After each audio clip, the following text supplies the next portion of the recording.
Assalamualaikum warahmatullahi wabarakatuh. Apa kabar Anda semua? Kembali berjumpa dengan saya Hers Beno Arif dari Forum News Network.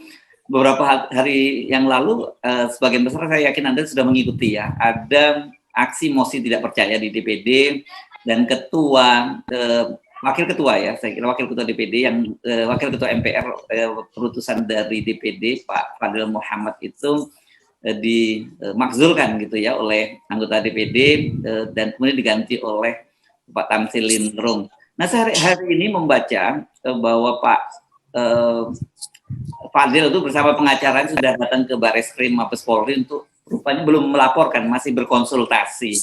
Nah, apakah kasus ini bisa bergulir ke arah pidana dan apa sebenarnya yang terjadi di DPD? Saya akan mengajak Anda untuk berbincang dengan seorang anggota DPD, yakni Bung Farul Rozi. Ini beliau adalah anggota Komite 1 ya, DPD RI ya. Assalamualaikum Bung Farul. Ya. Assalamualaikum warahmatullahi wabarakatuh. Jelas suaranya Bang? Jelas, oke jelas. Dan di samping itu nanti saya akan ajak Anda juga ngobrol kan dari aspek hukumnya. Ini kita ngobrol dengan ahli hukum tata negara, Bung Margarito Kamis. Bung Margarito, Assalamualaikum. Waalaikumsalam warahmatullahi wabarakatuh. Ya, kita dengar dulu ya apa penjelasannya yang apa yang sungguh terjadi di DPD. Kita tanya dulu pada Bung Farul Rozi. Apa sebenarnya yang terjadi Bung Farul Rozi? Kenapa ini sampai kemudian dibawa ke Bareskrim ini kasusnya?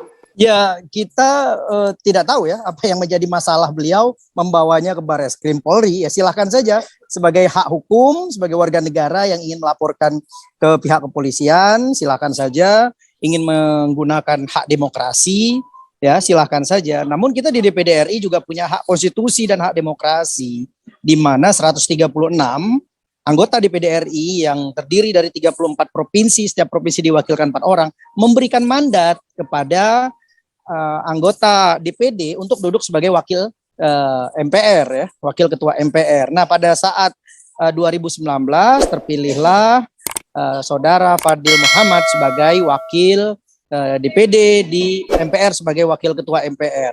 Nah, dalam proses perjalanannya 2019 sampai dengan 2022 tahun ini, artinya sudah berjalan 3 tahun ya. Ya tentunya sebagai pemilik sah mandat yang diberikan kepada Saudara Fadil Muhammad ya, itu sah-sah saja mencabut kembali, menarik kembali dukungannya gitu. Jadi persoalan ini bukan persoalan hukum, ini persoalan pelimpahan wewenang, mandat dan juga persoalan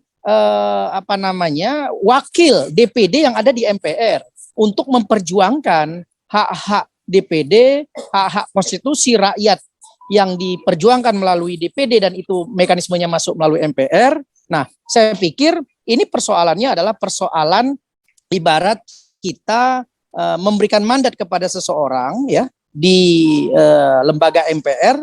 Nah, kapanpun bisa kita tarik, sama seperti fraksi, ya kan? Fraksi memberikan orang untuk duduk sebagai wakil MPR. Nah, setelah duduk, ya fraksi mau tarik kapan saja, yaitu terserah dengan fraksi. Demikian juga kelompok DPD di MPR. Kita juga punya hak konstitusi.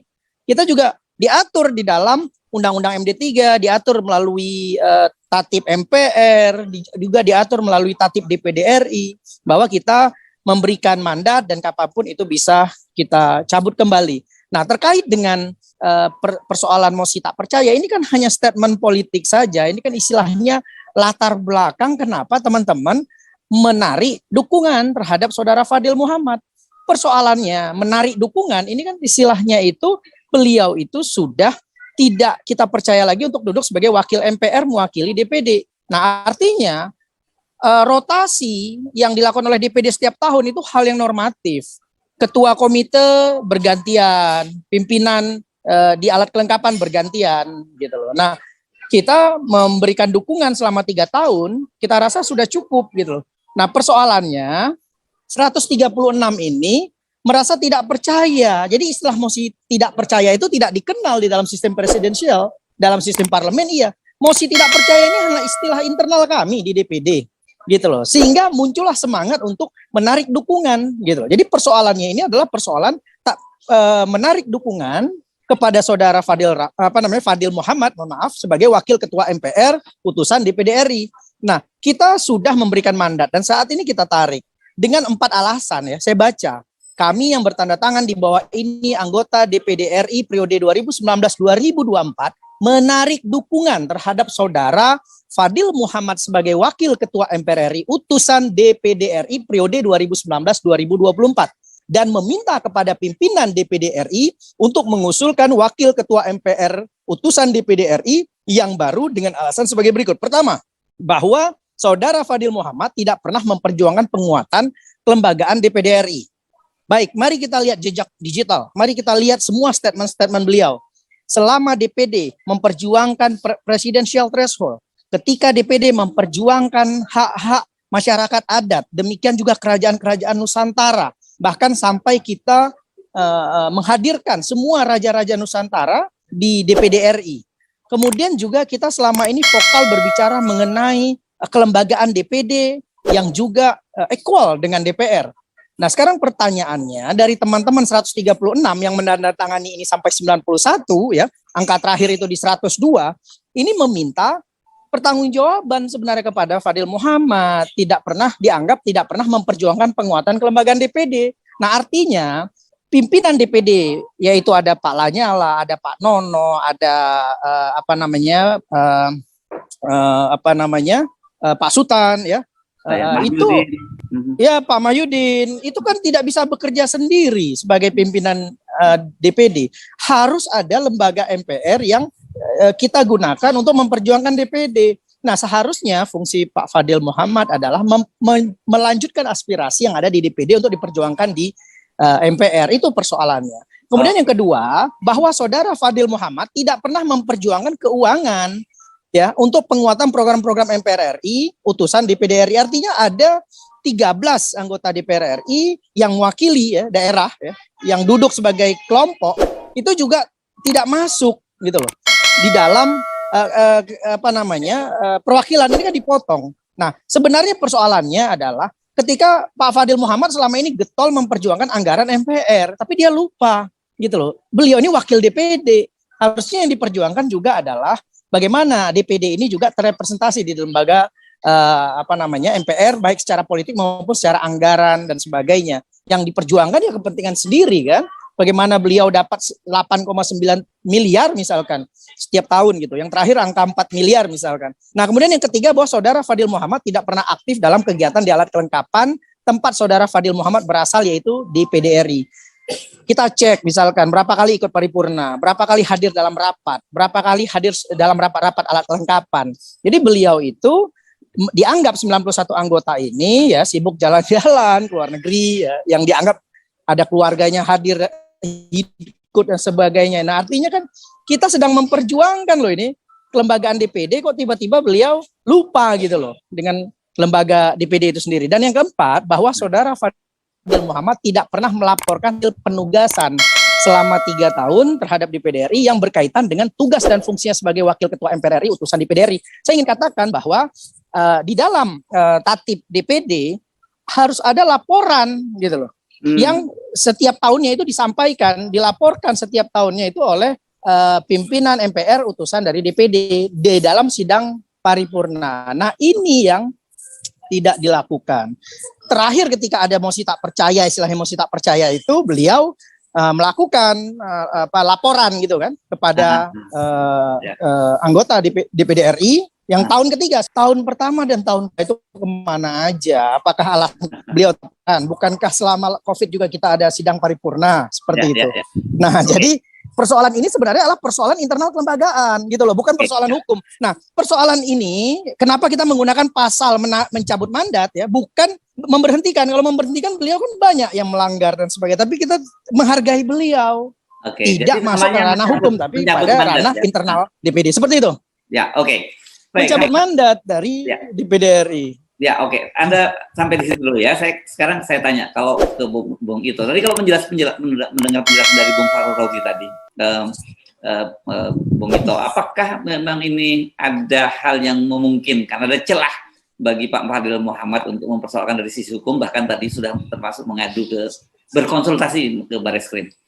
Apa ya, itu sih soal kecil. Sebenarnya ini soal politik kecil, politik kecil-kecilan aja, Mas Hersu. Gitu, soal kecil-kecil ini. Yang lucu nih begini, di tengah hiruk pikuk dan kehidupan berbangsa dan bernegara kita ini, kita tidak pernah dengar ada prestasi apapun, dan DPD tiba-tiba yang terjadi ada peristiwa ini. Itu yang lucu. Kedua kan kita nggak lihat apa sih yang dibikin oleh DPD juga gitu kan. Lalu tadi siapa bicara ini siapa namanya? Pak Bung Farul Roji bicara banyak. Ada begitu banyak konsekuensi dari pernyataan dia loh. Oke. Misalnya tadi dia bilang orang ini kan sudah dikirim ke sana berapa lama dan ditakut mandat, lalu bla bla bla bla. Pertanyaannya secara hukum adalah bisa nggak orang-orang pimpinan DPD RI itu bisa dicabut mandatnya kan sudah 3 tahun? Karena tadi kan bicara bola-balik bicara mandat tadi itu. Okay. Bisa nggak dicabut mandat? Mandat Halo? siapa? Ya. Bisa nggak dicabut mandat itu? Lah ada mekanisme di dalam tatip Nah, DPD itu sendiri. dia, begitu. Ada nggak dalam undang-undang yang bicara bahwa orang menjadi bla bla bla ketua atau bla bla bla harus kita tahu? Ada nggak? Oh tidak, artinya Makanya kita dari semua yang ada di dalam bisa cabut mandatnya.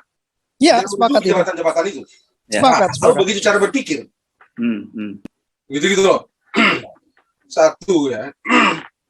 Yang kedua, coba dicek Undang-Undang Nomor 13 Tahun 2019 yang isinya cuma 1 pasal, perubahan atas Undang-Undang Nomor 17 Tahun 2014 tentang MPR, DPR, dan DPD. Di Undang-Undang itu pasal 15 yang terakhir diubah itu, pimpinan MPR itu diusulkan oleh fraksi di MPR dan dibawa ke rapat paripurna, termasuk diusulkan oleh fraksi MPR dan kelompok namanya kelompok ya di MPR, lalu dibawa ke rapat paripurna, diputuskan oleh di rapat paripurna untuk menjadi ketua dan penguasa. Nah, dalam konteks ini secara hukum adalah orang-orang yang mewakili DPD itu diusulkan oleh DPD. Begitu ya. Karena diusulkan maka nalar hukumnya Anda bisa menariknya kalau orang itu tidak lagi memenuhi syarat-syarat untuk jabatan itu. Maka di titik itu bisa ditarik kembali. Soalnya adalah dalam tatanan hukum tata negara kita tidak menuliskan hal ihwal sebagai alasan untuk misalnya menarik orang itu. Nah di titik itu memang akhirnya ya bicara politik yang kecil-kecil itu tadi yang kayak tadi itu. Lalu sekarang kan kalau kita baca di media kan tadi kan si Roji ini bilang kan itu ada berapa 3 alasan. Kalau kita dibaca di media ada lagi alasan lain. Jadi saya bilang ini politik kecil-kecil aja nih. Secara hukum adalah karena Anda mengusulkan maka Anda dapat menariknya kembali gitu ya. Mas Sersu, masih ingat Fahri Hamzah? Oh iya. Fahri Hamzah kasus kan? Iya. Fahri Hamzah kan? Fahri Hamzah itu waktu itu kan ditarik oleh PKS tuh. Sebagai itu bukan MPR sih ya. Tapi segi substansi ini memberikan secara substansial oleh PKS karena dia sampai berhenti, sampai Fahri berhenti dari DPR itu nggak bisa ditarik keluar. Dia nggak berhenti kan? Maka itu dari segi hukum saya mesti bilang bahwa langkah Pak Fadel pergi ke Bareskrim tidak tepat. Seluruh spektrum soal ini tidak dapat dikualifikasi pidana. Tidak ada soal pidana ini, sama sekali tidak ada. Jadi tidak tepat pergi ke Bareskrim. Saya tidak beri jalan kepada Pak Fadel, tapi saya juga tidak beri jalan kecuali kalau Mas Hersu bilang, Mas Margaretto, kasih aja dah. Kalau gitu kita kasih deh, gitu kan. Lalu kita bicara di mana, oke dah, gitu. Tapi saya bilang sekali lagi, karena jujur saja, saya mesti bilang sama Mas Hersu, Fahri Hamzah waktu perkarakan PKS dari Jakarta Selatan, saya ahlinya. Oke. Dan alhamdulillah Pak Fahri menang dan akibatnya ya dia tidak bisa ditarik sampai dengan berakhir masa jabatannya di DPR pada waktu itu. Padahal dalam kasus ini saya hanya bilang bahwa tidak tepat dalam seluruh aspeknya pergi ke Bareskrim mempersoalkan soal ini. Tapi kalau ditanya bagaimana caranya, biar aja saya simpan sendiri deh. Oke, jadi makanya saya sendiri menangkap keraguan-keraguan itu karena Pak Fadel dengan pembicaranya kemudian menyebutkan bahwa ini bukan laporan tapi lebih pada konsultasi dengan Bareskrim gitu ya. Jadi Anda melihat ini hanya semacam move politik saja atau seperti apa? Ya, ini move lah, biasa lah orang politik kan. Sama, sana main begini, sini main begini, ya biasa lah, game-game kecil ini. Oke. Dari segi hukum sama sekali tidak bisa. Ya. Lalu ingat juga, Mas Hersu ingat dulu waktu di DPD juga, Pak Oso kalau nggak salah waktu itu ya, dengan salah satu, saya nggak perlu sebut namanya itu kan, pada waktu itu mereka jadi ketua DPR, lalu bla bla bla, ketua DPD, lalu paripurna, bla bla bla, dan akhirnya terjadi pergantian Pak Oso. Ya. Salah. Sampai waktu itu kan Pak Oso juga akhirnya menjabat baik anggota MPR, pimpinan di MPR, dia juga sekaligus menjadi pimpinan di DPD kan pada waktu itu kan. Ya. Lalu kan soal pergantian itu kan dibawa ke Peradilan Tata Usaha Negara. Ya. Saya kebetulan bersama dengan Pak Yusuf pada waktu itu menjadi ahli dari Pak Oso. Oke. Dan alhamdulillah kami menang. Pak Oso-nya menang dan akhirnya kan Pak Oso bisa. Apakah ini equal kasus ini?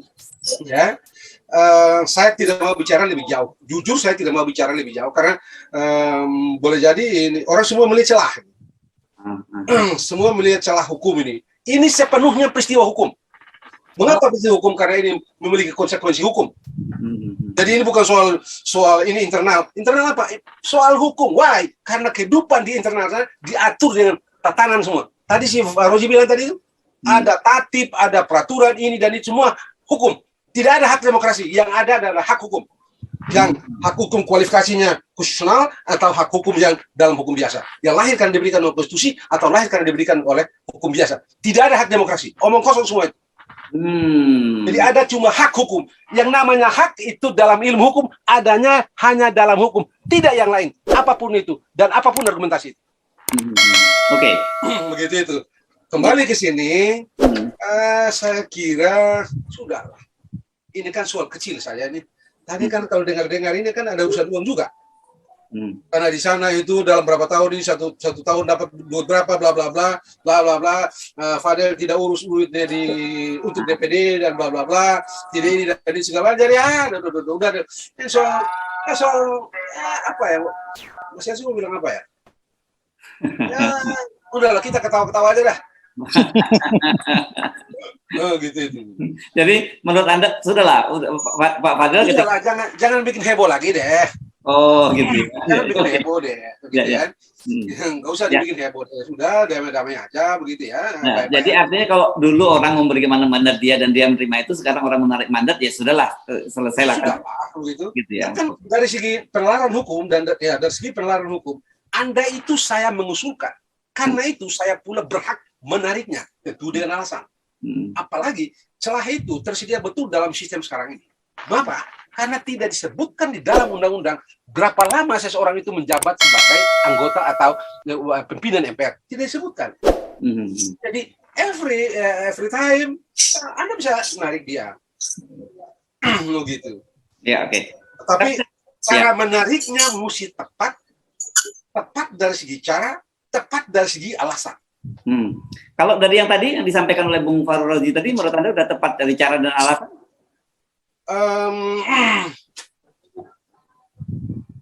Soalnya adalah apakah di dalam undang-undang dinyatakan secara tegas, eksplisit bahwa mereka yang mewakili DPD harus bicara kepentingan DPD? Ada apa enggak? Cek saja undang-undang MD3, tidak ada satu huruf pun yang bicara itu. Cek saja undang-undang MD3, tidak ada satu huruf pun yang bicara itu. Tidak, sama sekali tidak. Karena itu mesti pintar dikit masuk dalam permainan ini. Jangan main politik yang murahan gitu loh. Gitu itu. Oke. Sekali lagi cek deh di undang-undang MD3 atau cek dalam semua undang-undang yang berkaitan dengan itu. Saya tidak menemukan satu huruf pun yang bilang bahwa mereka yang masuk dalam pimpinan DPD itu memperjuangkan institusi yang mengusulkan mereka, kepentingan institusi yang mengusulkan mereka atau yang mengirim mereka. Itu fatsun ya, saya kira itu fatsun politik saja ya. Nah itu fatsun lah ya kita. Ya karena saya berkawan dengan Mas Yasu tim saya ke sini, ya saya perhatikan lah kalau Mas Yasu mau diapa-apain ya sampai jangan dong, bla bla bla bla gitu. Ya itu fatsun lah. Ya oke sih. Itu bukan constitutional issue, itu bukan legal issue, itu political issue aja. legal issue, cek di undang-undang. Karena itu saya bilang uji tepat. Sebab kalau tidak ya. Tapi di atas itu semua, bagi saya sih, sudah deh, jangan usah diramein deh. Oke. Oke, Bung Farodi, balik dulu ya Bung Farodi. Jadi sebenarnya apakah proses ini sudah sebenarnya berlangsung lama? Teman-teman sudah mulai merasakan ini atau baru-baru saja terjadi sekarang ini? Baik, saya menanggapi yang pernyataan Prof ya, ini menarik. Memang benar, ini sebenarnya persoalan yang ada di DPD, tidak usah terlalu dianggap isu besar dan sebagainya. Ini kan persoalan ketidakterimaan seorang Fadil Muhammad yang ketika dia dicabut mandatnya, ditarik mandatnya dan digantikan dengan Senator Tamsil Limrung. Nah, dia kan merasa dirugikan, dicemarkan nama baik sehingga dia melaporkan ke Barreskrim. Ya silahkan saja gitu. Tapi mekanisme yang ada di dalam DPD kita tetap berjalan. Persoalan ini sudah jauh hari disampaikan oleh beberapa anggota kepada beliau bagaimana penguatan DPD, penataan kelembagaan DPD yang ada di MPR agar beliau lebih proaktif. Nah, persoalannya adalah terjadi miskomunikasi antara anggota sendiri ya. Anggota 136 yang menandatangani 91 itu merasakan betul miskomunikasi dengan beliau, berkomunikasi agak sulit, menjumpai agak sulit sehingga agregulasi kepentingan DPD yang ingin disampaikan juga tidak terakumulasi dan terrealisasi. Akibatnya adalah resisten dari teman-teman ini terus terakumulasi sampai dengan di tahun 2022 gitu loh. Nah, ketika memang sebagian anggota DPD sudah mempertanyakan ini apa saja dan kenapa tidak ada laporan periodik ya setiap tahun dan itu diatur di dalam tatib gitu loh. Nah, sampai tahun ketiga beliau memberikan laporan di dalam paripurna setelah adanya pada saat itu belum 91, masih 76 yang menandatangani gitu.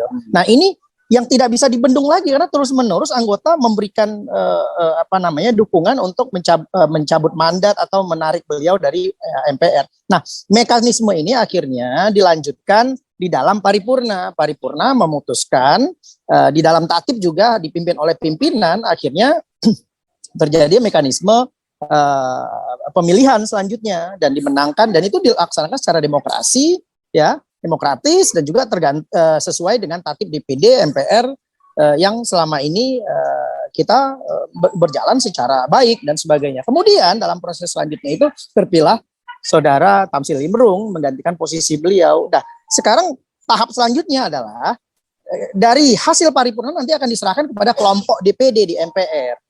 Nah gitu loh. Nanti bagaimana nanti kelompok DPD di MPR yang akan mengajukan kepada pimpinan MPR dan sebagainya. Jadi ada proses. Nah, saya sepakat kasusnya Bang Fahri Hamzah misalkan dan sebagainya. Ini kan persoalan yang terjadi di internal partai. Tapi ini kan kami kan beda. Kita ini kan perwakilan daerah. Gitu loh. Artinya sebenarnya pimpinan MPR pun dia hanya melaksanakan bagaimana dukungan yang diberikan oleh DPD untuk digantikan oleh Tamsil Limrung itu berjalan dengan baik juga. Ini kan hanya menunggu waktu saja. Jadi saya pikir Saudara Fadil Muhammad hanya mengulur-ulur waktu saja kalau hanya melaporkan. Jadi saya sepakat apa yang dikatakan oleh Prof. Margarito tadi gitu. Tidak tepat melaporkan ke Barreskrim gitu. Seperti itu, Bung Arif. Oke, jadi kalau tadi kan Bang Ito kan yang menyatakan bahwa udah nggak usah ribut-ribut dan sebagainya. Karena gini, kalau lihat ininya tadi dikatakan bahwa wajar dong kalau saya mengirim Anda gitu ya, Bung Ito ya. Tolong Anda bahkan mewakili kita di sana sebagai Anda menduduki posisi itu. Dan walaupun tidak ada satupun dalam pasal MD 3 tadi sebutkan bahwa ada aturan mewakili aspirasi, menurut saya juga terlalu naif kalau kemudian dia merasa bahwa memang nggak ada dalam aturan seperti itu. Jadi saya nggak bisa disalahkan. Saya kira ya juga gini ya. Politik tidak sepenuhnya di dalam full game-nya itu tidak sepenuhnya berkarakter aturan atau based on law. Oh, oke. Sama sekali tidak. Tadi yang Anda bilang dengan fatsun politik atau constraint etik dan lain-lain itu bekerja. Yeah. Di titik itu dalam politik itu Anda bicara mengenai pantas dan tidak pantas. Anda tidak sepenuhnya bicara sah dan tidak sah. Sesuai prosedur dan tidak sesuai. Tidak dalam politik ya. Kalau Anda bicara politik, kalau Anda bicara hukum, Anda mulai bicara sah tidak sah, sesuai prosedur dan tidak.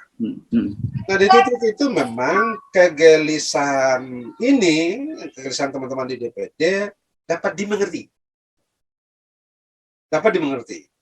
Soalnya sekarang adalah bahwa tindakan yang dilakukan itu dalam tanda petik itu seperti yang Pak Fadel merasa sekarang, loko saya jadi gini.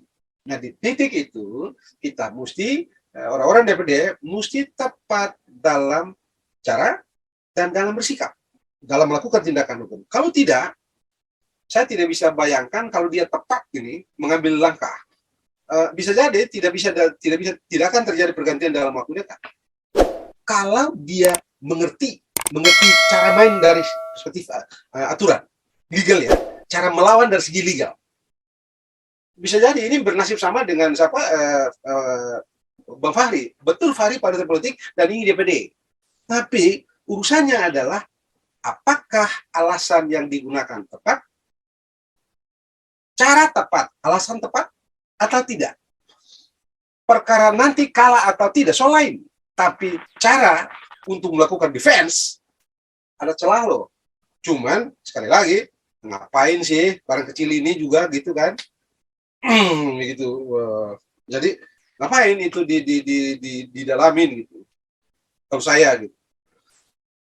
Jadi ya sudahlah. Kalau saya sih udahlah mendingan DPD ini apa ya? Saya mau bilang apa? Ada begitu banyak soal di daerah yang kita tidak lihat DPD itu meresponnya. Apalagi sampai respon itu berbuah, sama sekali tidak terlihat. Sama sekali tidak terlihat. Padahal menumpuk masalah di kampung-kampung sana. Nah, kita tidak lihat kok. DPD secara produktif terlihat di media-media, di Anda dan saya dan segala macam di luar itu mereka begini-begini dan pemerintah kelimpungan karena itu. Kita nggak lihat. Sama sekali kita nggak lihat kok. Nggak ada. Oke, apa ini karena persoalan posisi? Oh tidak, begini Mas Hersu. Mas Hersu.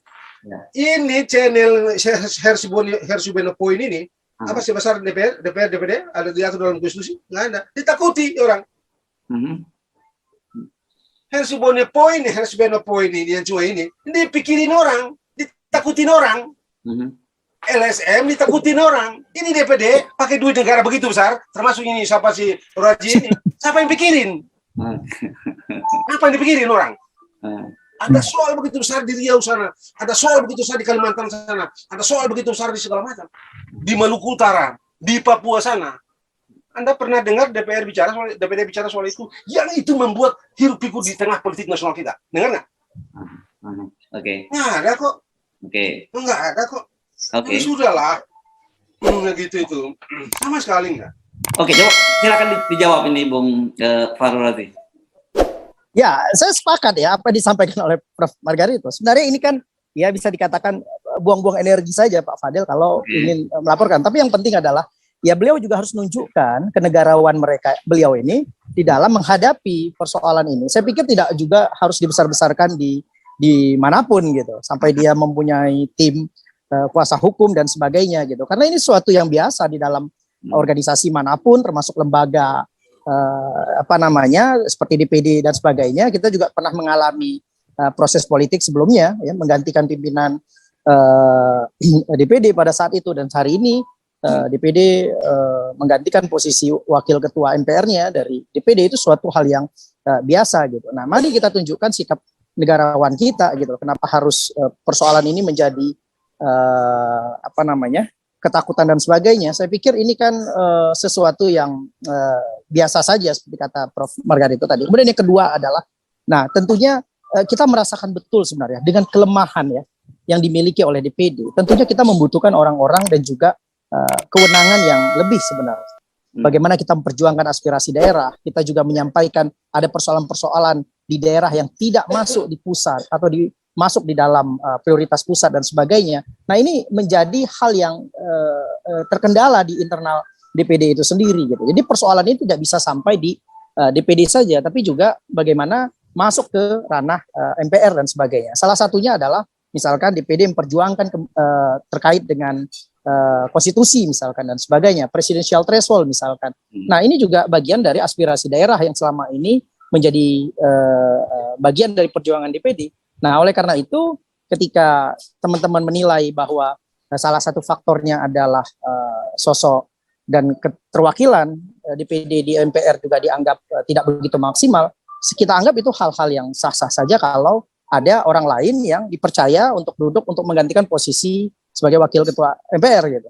Jadi, nah kembali lagi kita sepakat bahwa masyarakat juga belum terlalu maksimal dan puas terhadap kinerja dari DPD gitu. Tapi bukan berarti ketika berbagai kritikan termasuk apa yang disampaikan oleh Prof. Margarito tadi bahwa apa yang sudah dilakukan oleh DPD dan itu menjadi sebuah tren isu yang menarik berasal dari daerah untuk diperjuangkan nasional dan sebagainya, ya artinya juga ini menjadi challenge, tantangan bagi kita dan menjadi kritik untuk kita terus melakukan yang jauh lebih baik gitu. Nah tentunya juga persoalan-persoalan secara keanggotaan yang kita anggap juga dia dianggap kurang maksimal, ya sah-sah saja kalau kita melakukan rotasi dan sebagainya gitu. Ya. Nah, jadi seperti itu. Ya. Bung. Ya, terima kasih. Bang Ito, ini kan kalau dari sisi Anda udahlah case close lah. Ini masalah kecil, nggak usah ribut-ribut. Justru yang lebih serius itu menjadi pertanyaan orang, itulah bagaimana sih sebenarnya wudunya gitu peran DPD itu. Karena selama ini kan orang banyak melihat ini ada dan tiada. Sekarang DPD ini jadi rame aja karena ada namanya figur Lanyala gitu yang banyak menyuarakan, yang sekarang berperan seperti oposisi kan gitu kan. Ya, itu doang, padahal kan kita ini kita mesti akui deh, kita bilang aja deh, Anda, saya, Ki, Saganda, kita setara kan ya DPD. Tapi Ki memusingkan orang kok. LSM, mereka dari mana? Duit juga pas-pasan, segala macam, dan nggak tahu dari mana. Lalu gitu, memusingkan orang. Di DPD, lembaga negara yang diatur dalam konstitusi, duitnya ada, gede. Kan kita, yang tadi Anda bilang, ada atau tidak ada barang ini. Awal yang nggak jelas apa yang berbunyi. Jadi itu deh yang perlu dibikin oleh DPD deh. Dan itu saya sudah berbicara berkali-kali, berapa tahun yang lalu, masih periode pertama atau periode kedua, saya sudah bicara. Kan nggak berubah gitu. Tadi dia bicara begitu-gitu doang lagi, nanti masih begitu lagi gitu. Padahal ada begitu deh. Coba Mas Hersu, kita ambil deh misalnya mafia tanah gitu. Mafia tanah tuh, tanah itu ada di langit kan? Enggak kok, ada di kampung-kampung sana. Mafia itu terjadi di mana-mana, di daerah-daerah sana. Ada nggak itu tuh orang dibicarakan oleh DPD? Yang dengan itu membuat bangsa ini terkaget-kaget. Gak tahu dengan masuknya DPD dalam isu itu baru lalu mengakibatkan soal itu terpecahkan. Misalnya, atau setidak-tidaknya menjadi satu tren isu atau big isu atau main isu dalam kehidupan politik. Mati. Coba Anda lihat. Sekarang kan Mas Hersu, itu Jaksa Agung kan sedang periksa itu satu bos pemilik tanah, kalau nggak salah gitu ya sekarang ya. Ya, Surya Darmadi ya. Nah, Surya Darmadi. Tanah kan tidak di Jakarta tuh. Di kampung-kampung sana tuh. Yang ngambil begitu saja tuh orang-orang itu. Nah, dibilang tanah yang dia dituduh korupsi karena mengambil tanah dan menggunakan tanah negara secara ilegal gitu kan. Nah, boleh jadi di atas tanah itu ada hak-hak, ada tanah-tanah yang sudah pernah digarap oleh bapak-bapak dan ibu-ibu di kampung sana, tapi karena tidak punya sertifikat, jadi bilang tanah negara aja. Kan biasa begitu negara itu. Ada bersuara nggak? Enggak tuh. Enggak, kita nggak dengar tuh. Ya. Nggak dengar sama sekali. Oke, jadi Bung balik ke saya itu deh diambil. Itulah diambil sebagai egel lalu main di situ gitu. Ya. Oke, jadi kalau gitu Bung Farodi, ini proses artinya teman-teman di DPD udah nganggap selesai, tinggal proses bagaimana selanjutnya pergantian dari ketua. Gitu. Ya, lebih kata itu aja kan tinggal ya, Bung. Ya, tinggal itu pasti. Iya. Jadi tinggal lagi yang ini. Ya, tahap selanjutnya itu adalah bagaimana mekanisme pergantian di MPR. Kita sesuai dengan tatib kok. Dan kita sudah lakukan sesuai dengan tatib MPR dan sudah memilih Senator Tamsil Limrung ya menggantikan, dan kita menunggu pergantian di MPR saja dan pelantikan. Saya rasa itu dan sudah selesai, dan kasih kesempatan buat DPD untuk berlari kencang gitu loh dengan hal seperti itu. Jadi jangan juga dengan keadaan seperti ini kita menghabiskan energi yang nggak penting. Saya sepakat katanya Prof. Margarito, persoalan tanah di kampung, persoalan mafia, persoalan wilayah perbatasan, masalah pertahanan selama ini yang tidak tersentuh. Nah, DPD selalu termasuk daerah kepulauan, ya masuk DOB dan sebagainya, Otsus Aceh, Otsus Papua yang selama ini diperjuangkan, dan itu harus menjadi prioritas kembali gitu. Bukan berarti dengan ada kasus ini kita lupa, tidak. Ini akan menjadi energi baru dan ini menjadi amunisi baru, apalagi yang disampaikan oleh Prof. Margarito. Saya sepakat itu, ini harus menjadi sebuah konsolidasi di DPD untuk jauh lebih bergerak maksimal lagi seperti itu. Jadwalnya kapan ini soal pelantikan serah terima dan kemudian pelantikan dan serah terima? Nah, mekanismenya sesuai dengan tatip DPD ya, setelah pimpinan melakukan ini kan persoalan internal nih, pemilihan dan sebagainya, dan terpilih Pak Tamsil. Nah, dari pimpinan nanti akan menyampaikan kepada anggota kelompok DPD di MPR ya, yang terdiri dari perwakilan provinsi itu 34 orang, kemudian dikerucutkan jadi 21 ya, dan sebagainya. Kemudian nanti mereka yang akan menyampaikan kepada pimpinan MPR. Nah, pimpinan MPR nanti yang akan melakukan perubahan. Saya pikir ini hal yang biasa, termasuk yang baru saja dari PAN ya kan, Ketua Umum PAN ya, yang beliau juga jadi menteri, kan otomatis diganti secara cepat, tidak ada hambatan dan sebagainya. Saya pikir ini hanya nunggu waktu saja sebenarnya. Tidak ada hak dari Ketua MPR untuk menolak itu ya, dari sisi. Tidak bisa, ini kan kembali lagi ke tatip MPR, ke tatip DPD gitu. Oh, gitu. Gitu ya, nggak bisa ya begitu ya. Nggak bisa ditolak, nggak bisa ditolak. Nggak bisa ditolak, ini mandat. Dalam Undang-Undang 13 2000. Oke, saya kira kalau memang nggak bisa ditolak, kita sudahi ya keributan kecil ini. Kita fokus keributan kecil ini. Fokus untuk agenda-agenda yang lebih besar gitu ya. Jadi artinya kita akan segera mendapat wakil ketua MPR yang baru dari DPD yang namanya Bung Tamsil Lindrung, senator dari Sulawesi Selatan itu ya. Dan Pak Fadel saya kira nanti buang energi juga kalau mesti ke manuver. Ya sudahlah, nanti saya bilang, sudah Pak Fadel nggak usah pergi ke sana. Buang energi. Ya. Hukum tidak bisa. Satu kampung sama Anda ini kan, sama dari Ternate. Sudahlah. Dan jangan lupa sebentar lagi kan Pertalite mau naik nih. Oke. Ya. Mau naik ini. Kalau Pertalite lain bahan yang lain kan naik. Ini ramai, ini asik nih sudah. Oke. Ya, nanti Pak Fadel kita suruh menghadap Prof Margarito saja. Daripada buang energi ke Mabes Polri buat apa gitu. Oke. Baik, terima kasih Bung Margarito. Dan baik, terima kasih. Assalamualaikum warahmatullahi wabarakatuh. Waalaikumsalam warahmatullahi wabarakatuh.